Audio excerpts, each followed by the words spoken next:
On Monday, August 7th, 2023, our beautiful girl, Tristan Kate, ended her life. Tristan was 28 years old, the youngest of 2 brothers and 3 sisters. She was a daughter, an aunt, and a friend. She was a nurse. Tristan was brave and beautiful and smart. She fought depression for a long time. With regret-filled hindsight, we can now see signs for what they were. She never sought professional help, but her home was filled with evidence that she's been trying to help herself. Her beloved dog Calypso, her cat Sphinx, wanted for nothing. Tristan spent her time and energy with them. We found more dog enrichment toys and contraptions than a single pet store can sell. And she had written and posted positive affirmations and mantras throughout her house. She displayed photos of herself with her friends, family, and pets. She had reached out to friends, and she had reached out to family. She tried so hard to stay alive, but none of it was enough to stop the darkness. You're hearing this now because Tristan's story needs to be told. We need to take action.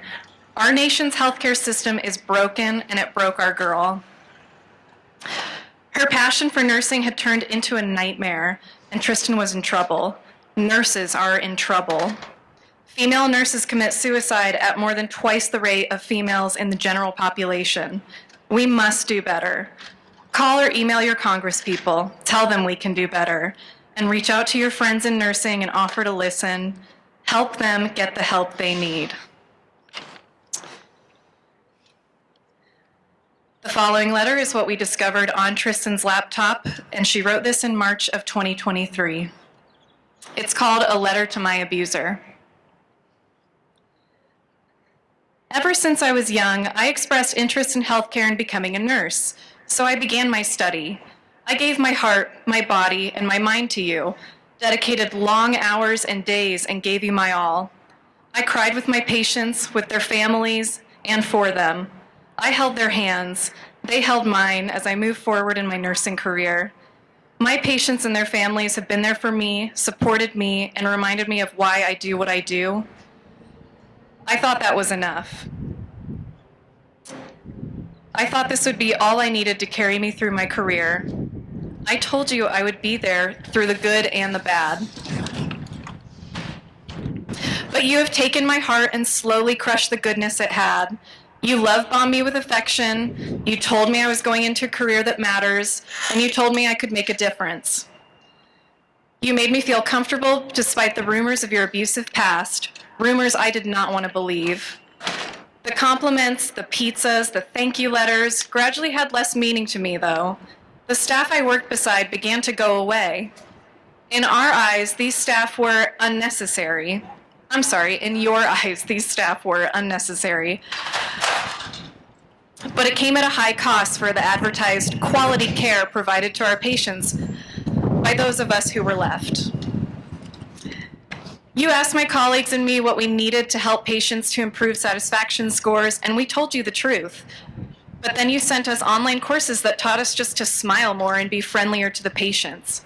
That's when I began to understand the true cruelty and manipulation. I remember the first time I heard about nurses getting hit. I remember you asking them what they had done or didn't do to prevent it from happening. Don't protect yourself by fighting back, you said. Just lay with your hands over your head and wait until security comes. You created an environment of fear and blame in a place we already felt unsafe. You blamed us for things out of our control. You criminally charged my colleagues for things that had happened as the direct result of your own actions. The law does not protect us, and neither do you. I no longer feel like you care about me or the people you say you serve. I sit at my front desk just waiting for someone to walk in off the street and shoot my patients and me. You do not care about keeping us protected. You haven't provided even the slightest amount of security to keep us safe. You use and exploit us to line your pockets using common citizens' money for overpriced health care. You are narcissistic. I can see you for what you really are. You say you care, but you ignore us while we beg on our hands and knees. You tell us we do so much and that we put up with so much, but then when we dare think that we are finally going to get love and support, we get a pizza party and free pens that say, "Healthcare Heroes." I so desperately want to continue to help people, but I cannot stay in this abusive relationship. Each day you ask me to do more with less. You beat me to the point that my body and mind are black, bruised, and bleeding out.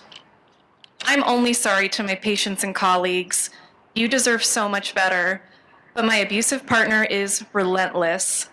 If I stay, I will lose my sanity and possibly my life forever. Thank you.